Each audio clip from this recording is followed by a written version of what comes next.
Hello friends, welcome to விஜயம் kitchen. இன்றைக்கி நம்ம செய்ய போகிறது தக்காளி சாதம். இது எப்படி செய்கிறதுன்னு பார்ப்போம். இது ரொம்ப சிம்பிளான டிஷ்.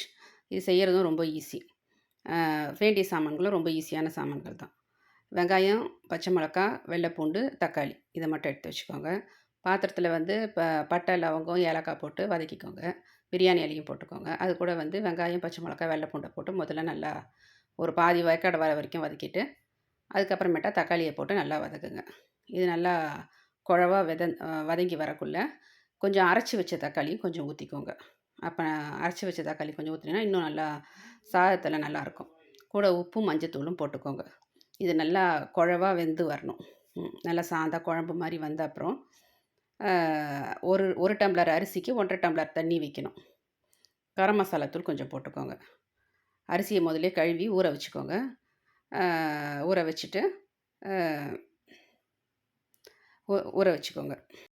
நான் 5 டம்ளர் தண்ணி 5 டம்ளர் அரிசி வச்சுருக்கிறேன். அதுக்கு 7.5 டம்ளர் தண்ணி வைக்கணும்.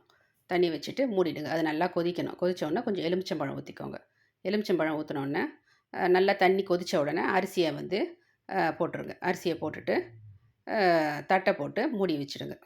மூடி வச்சுட்டு ஒரு தம்மில் போட்டுருங்க. ஒரு 20 நிமிஷத்துக்கு 1/4 மணி நேரத்துக்கு போடுங்க போதும். 1/4 மணி நேரத்துக்கு போட்டிங்கனாக்கா நல்லா பொல பொலன்னு வெந்து வரும். நல்லா கிண்டி விடுங்க. கிண்டி விட்டுட்டு அதுக்கப்புறம் கொஞ்சம் கொத்தமல்லி தழையை வந்து நல்லா வெட்டி போட்டு இறக்கிட வேண்டியது தான். அவ்வளோதான். ரொம்ப சிம்பிளான டிஷ் இது. இது செய்கிறதுக்கும் டைம் ரொம்ப கம்மியாக தான் ஆகும். சாமான்களும் கம்மியாகும். பசங்களுக்கு கொடுக்கறதுக்கு டிஃபன் பாக்ஸில் கட்டி அனுப்புறதுக்கு ஸ்கூலுக்கு ஈஸியாக இருக்கும். இதை நீங்கள் ட்ரை பண்ணுங்கள். கமெண்ட் பண்ணுங்கள்.